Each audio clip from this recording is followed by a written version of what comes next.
हमारे स्कूलों और कॉलेजों में जिस तत्परता से फीस वसूल की जाती है, शायद मालगुजारी भी उतनी सख्ती से नहीं वसूल की जाती। महीने में एक दिन नियत कर दिया जाता है, उस दिन फीस का दाखिला होना अनिवार्य है। या तो फीस दीजिए या नाम कटवाइए, या जब तक फीस न दाखिल हो रोज कुछ जुर्माना दीजिए। कहीं कहीं ऐसा भी नियम है कि उसी दिन फीस दुगनी कर दी जाती है और किसी दूसरी तारीख को दुगनी फीस न दी तो नाम कट जाता है। काशी के क्वींस कॉलेज में यही नियम था। 7वीं तारीख को फीस न दो तो 21वीं तारीख को दुगनी फीस देनी पड़ती थी या नाम कट जाता था। ऐसे कठोर नियमों का उद्देश्य इसके सिवा और क्या हो सकता था कि गरीबों के लड़के स्कूल छोड़कर भाग जाएं। वही हृदयहीन दफ्तरी शासन जो अन्य विभागों में है, हमारे शिक्षालयों में भी है। वह किसी के साथ रियायत नहीं करता। चाहे जहाँ से लाओ, कर्ज लो, गहने गिरवी रखो, लोटा थाली बेचो, चोरी करो, मगर फीस जरूर दो। नहीं, दूनी फीस देनी पड़ेगी या नाम कट जाएगा। जमीन और जायदाद के कर वसूल करने में भी कुछ रियायत की जाती है। हमारे शिक्षालयों में नरमी को घुसने ही नहीं दिया जाता। वहाँ स्थायी रूप से मार्शल लॉ का व्यवहार होता है। कचहरी में पैसे का राज है, हमारे स्कूल में भी पैसे का राज है। उससे कहीं कठोर, कहीं निर्दय। देर में आइए तो जुर्माना, न आइए तो जुर्माना, सबक याद न हो तो जुर्माना, किताबें न खरीद सकिए तो जुर्माना, कोई अपराध हो जाए तो जुर्माना। शिक्षालय क्या है? जुर्मानालय है। यही हमारी पश्चिमी शिक्षा का आदर्श है, जिसकी तारीफों के पुल बांधे जाते हैं। यदि ऐसे शिक्षालयों से पैसे पर जान देने वाले, पैसे के लिए गरीबों का गला काटने वाले, पैसे के लिए अपनी आत्मा बेच देने वाले छात्र निकलते हैं तो आश्चर्य क्या है। नमस्कार साथियों, आज से हम अपने चैनल पर शुरू करने जा रहे हैं मुंशी प्रेमचंद जी द्वारा लिखा महान उपन्यास कर्मभूमि। दोस्तों, ये उपन्यास 5 अध्यायों में विभक्त है और प्रत्येक अध्याय कई भागों में विभक्त है। शुरू करते हैं मुंशी प्रेमचंद जी द्वारा रचित उपन्यास कर्मभूमि का अध्याय 1, भाग 1। आज वही वसूली की तारीख है। अध्यापकों की मेजों पर रुपयों के ढेर लगे हैं। चारों तरफ खनाखन की आवाजें आ रही है। सराफे में भी रुपए की ऐसी झनकार कम सुनाई देती है। हर एक मास्टर तहसील का चपरासी बना बैठा हुआ है।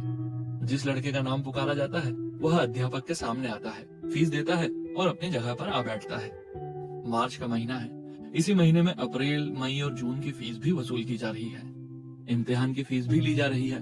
10वें दर्जे में तो एक एक लड़के को 40 रुपए देने पड़ रहे हैं। अध्यापक ने 20वें लड़के का नाम पुकारा, अमरकांत। अमरकांत गैर हाजिर था। अध्यापक ने पूछा, क्या अमरकांत नहीं आया? एक लड़के ने कहा, आए तो थे, शायद बाहर चले गए हो। क्या फीस नहीं लाया है? किसी लड़के ने जवाब नहीं दिया। अध्यापक की मुद्रा पर खेद की रेखा झलक पड़ी। अमरकांत अच्छे लड़कों में था। बोले, शायद फीस लाने गया होगा। इस घंटे में ना आया तो दूनी फीस देनी पड़ेगी। मेरा क्या अख्तियार है। दूसरा लड़का चले, गोवर्धन दास। सहसा एक लड़के ने पूछा, अगर आपकी इजाजत हो तो मैं बाहर जाकर देखूं? अध्यापक ने मुस्कुराकर कहा, घर की याद आई होगी। खैर जाओ, मगर 10 मिनट के अंदर आ जाना। लड़कों को बुला बुलाकर फीस लेना मेरा काम नहीं है। लड़के ने नम्रता से कहा, अभी आता हूँ, कसम ले लीजिए जो आहते से बाहर जाऊं। यह इस कक्षा के संपन्न लड़कों में था। बड़ा खिलाड़ी, बड़ा बैठकबाज। हाजिरी देकर गायब हो जाता तो शाम की खबर लाता। हर महीने फीस की दूनी रकम जुर्माना दिया करता था। गोरे रंग का लंबा छरहराज शौकीन युवक था, जिसके प्राण खेल में बसते थे। नाम था मोहम्मद सलीम। सलीम और अमरकांत दोनों पास पास बैठते थे। सलीम को हिसाब लगाने या तर्जुमा करने में अमरकांत से विशेष सहायता मिलती थी। उसकी कॉपी से नकल कर लिया करता था। इससे दोनों में दोस्ती हो गई थी। सलीम कवि था, अमरकांत उसकी गजलें बड़े चाव से सुनता था। मैत्री का यह एक और कारण था।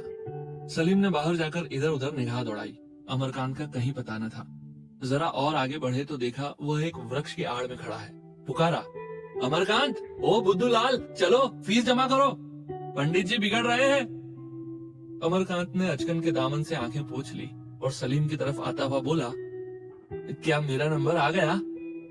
सलीम ने उसके मुंह की तरफ देखा तो उसकी आंखें लाल थी। वह अपने जीवन में शायद ही कभी रोया हो। चौंक कर बोला, अरे तुम रो रहे हो, क्या बात है? अमरकांत सांवले रंग का छोटा सा दुबला पतला कुमार था। अवस्था 20 की हो गई थी, पर अभी मन से भी न भीगी थी। 14-15 साल का किशोर सा लगता था। उसके मुख पर एक वेदनामय दृढ़ता, जो निराशा से बहुत कुछ मिलती जुलती थी, अंकित हो रही थी। मानो संसार में उसका कोई नहीं है। इसके साथ ही उसकी मुद्रा पर कुछ ऐसी प्रतिभा, कुछ ऐसी मनस्विता थी कि एक बार उसे देखकर फिर भूल जाना कठिन था। उसने मुस्कुराकर कहा, कुछ नहीं जी, रोता कौन है?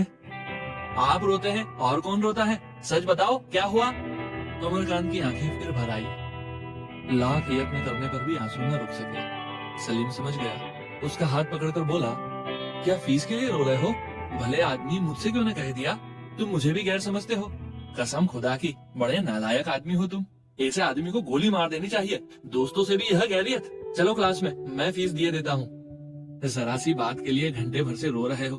वह तो कहो मैं आ गया, नहीं तो आज जनाब का नाम ही कट गया होता। अमरकांत को तसल्ली तो हुई, पर अनुग्रह के बोझ से उसकी गर्दन दब गई। बोला, पंडित जी आज मान न जाएंगे? सलीम ने खड़े होकर कहा, पंडित जी के बस की बात थोड़ी ही है, यही सरकारी कायदा है। मगर हो तुम बड़े शैतान। वह तो खैरियत हो गई, मैं रुपए लेता आया था, नहीं तो खूब इम्तिहान देते। देखो आज एक नई ताजा गजल कही है, पीठ सहला देना। आपको मेरी वफा याद आई, खैर है आज यह क्या याद आई। अमरकांत का व्यथित चित्त इस समय गजल सुनने को तैयार न था, पर सुने बगैर काम भी तो नहीं चल सकता।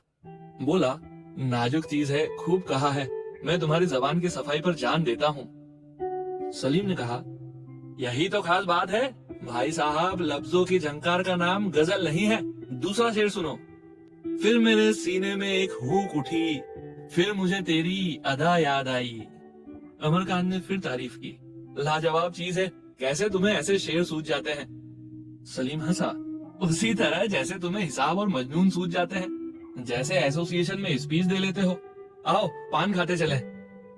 दोनों दोस्तों ने पान खाए और स्कूल की तरफ चले। अमरकांत ने कहा, पंडित जी बड़ी डांट बताएंगे, फीस ही तो लेंगे।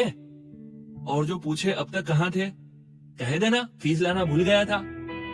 मुझसे न कहते बनेगा, मैं साफ साफ कह दूंगा, तो तुम पिटोगे भी मेरे हाथ से। संध्या समय जब छुट्टी हुई और दोनों मित्र घर चले, अमरकांत ने कहा, तुमने आज मुझ पर जो एहसान किया है। सलीम ने उसके मुंह पर हाथ रखकर कहा, बस खबरदार जो मुंह से एक आवाज भी निकाली, कभी भूल कर भी इसका जिक्र न करना। आज जलसे में आओगे? मजमून क्या है मुझे तो याद नहीं। अजी वही पश्चिमी सभ्यता है। तो मुझे 2-4 पॉइंट बता दो, नहीं तो मैं वहाँ कहूँगा क्या? बताना क्या है, पश्चिमी सभ्यता की बुराइयां हम सब जानते ही हैं, वही बयान कर देना। तुम जानते होंगे, मुझे तो एक भी नहीं मालूम। एक तो यह तालीम ही है, जहाँ देखो वही दुकानदारी, अदालत की दुकान, इल्म की दुकान, सेहत की दुकान। इस एक पॉइंट पर बहुत कुछ कहा जा सकता है। अच्छी बात है, आऊंगा। साथियों, आप सुन रहे थे मुंशी प्रेमचंद जी द्वारा लिखित उपन्यास कर्मभूमि का भाग 1। अगला भाग अगले वीडियो में सुनिए।